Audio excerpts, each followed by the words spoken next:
Je vous retrouve aujourd'hui pour une nouvelle vidéo. Ce sera une vidéo haul pour vous présenter mes derniers achats matériels. Comme vous le savez, et lors de ma dernière vidéo où je vous présentais mes coloriages réalisés, je vous ai montré le matériel que j'avais et je vous expliquais déjà à ce moment-là que je me sentais limitée par ce matériel lors de mes colorisations. Du coup, je me suis décidée à investir dans du matériel de meilleure qualité et j'ai choisi des nouveaux crayons, de nouveaux pastels secs et de nouvelles aquarelles. Du coup, pour celles qui connaissent, vous reconnaîtrez le matériel au packaging. En tout cas, moi j'ai choisi pour les crayons les polychromos. J'ai préféré, malgré toutes les sortes de crayons qui existent, rester sur une valeur sûre pour ne pas me tromper, parce qu'on a beau avoir plein d'avis différents, on ne sait jamais vraiment ce qui nous conviendra finalement. J'avais peur en choisissant cette gamme que les crayons soient secs et difficiles à travailler. En tout cas, c'est ce que j'avais l'impression de comprendre quand je regardais des présentations sur les crayons à l'huile. Mais je me suis dit que s'ils plaisent à beaucoup, c'est qu'ils doivent quand même être très bien. Du coup là j'ai filmé mon tout premier essai et en fait j'ai été très agréablement surprise de voir qu'ils étaient très tendres et que le mélange se faisait très facilement. Donc moi je ne travaille pas en couche par couche, je mets directement la quantité de pigments que je souhaite et je n'ai pas eu de soucis à mélanger les couleurs avec ces crayons là.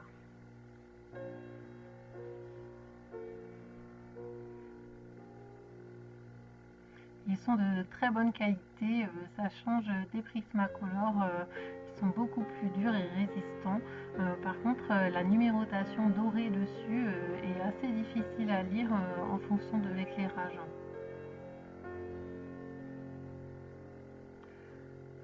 J'ai ensuite choisi pour les pastels secs les Faber-Castell, encore là pour rester sur des valeurs sûres.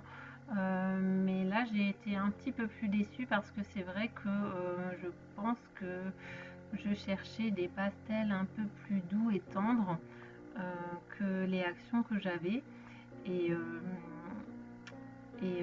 ceux-là sont quand même assez secs. Je les comparais aux actions au niveau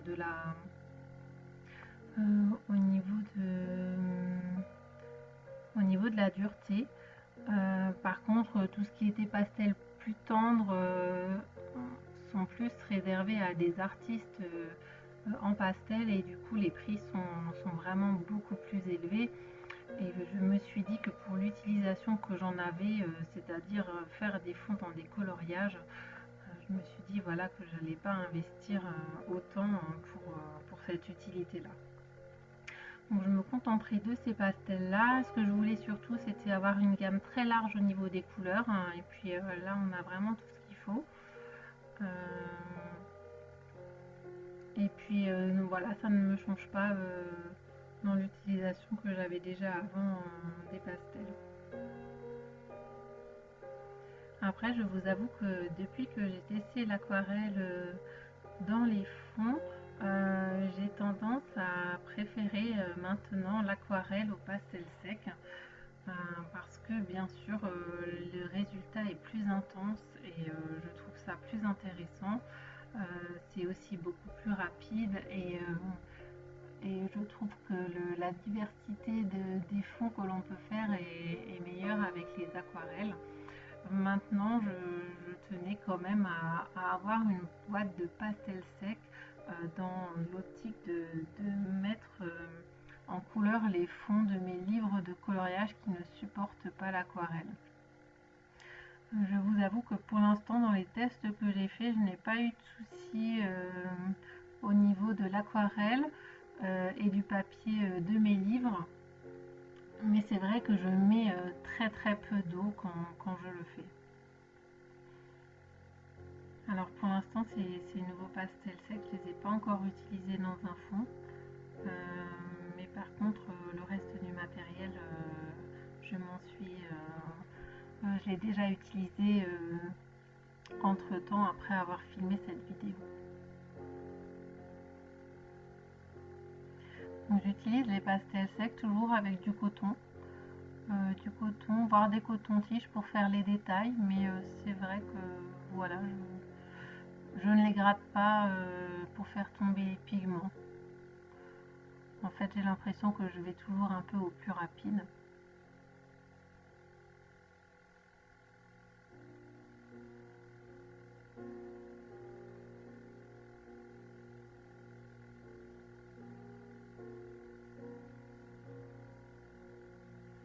Alors là, du coup, je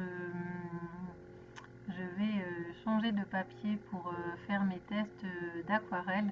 J'ai juste pris, vous voyez, des petits carnets de papier brouillon, de papier dessin et de papier aquarelle pour faire mes tests. Alors pour les aquarelles, j'ai beaucoup hésité. Je ne savais pas qu'il y avait autant de marques, mais c'est vrai que j'avais l'envie d'avoir une aquarelle toujours avec la même optique, d'avoir beaucoup de gamme de couleurs.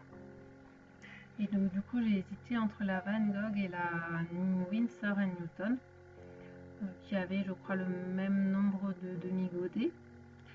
J'ai préféré aller sur celle dont j'avais le plus entendu parler. J'ai pu voir dans les présentations que les couleurs étaient intéressantes. Moi, ce qui m'intéresse beaucoup, c'est les couleurs très sombres comme le kaki, le vert forêt, le bleu nuit, les violets très sombres. Et du coup, là, avec cette palette, on est servi. J'ai gardé quand même ma palette d'aquarelle de chez Action, la métallisée, parce qu'elles sont de très bonne qualité. Et voilà, je la garderai en complément de celle-ci.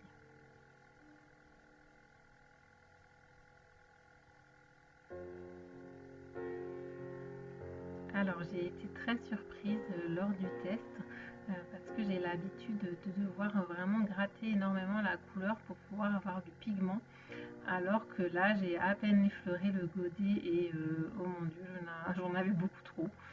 Donc il va falloir que j'apprenne à utiliser la palette, à mettre peut-être plus d'eau sur mon pinceau et prendre vraiment très peu de peinture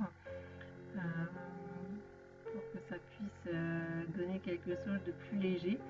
Je travaille en général sans palette, je vais directement sur la feuille et avec l'eau je dégrade pour avoir ce que je veux en résultat. Après en général je ne mélange pas trop les couleurs entre elles, je fais pas de mélange, c'est pour ça que je préfère avoir plus de variété de couleurs au niveau des godets pour ne pas avoir à devoir mélanger les couleurs ensemble.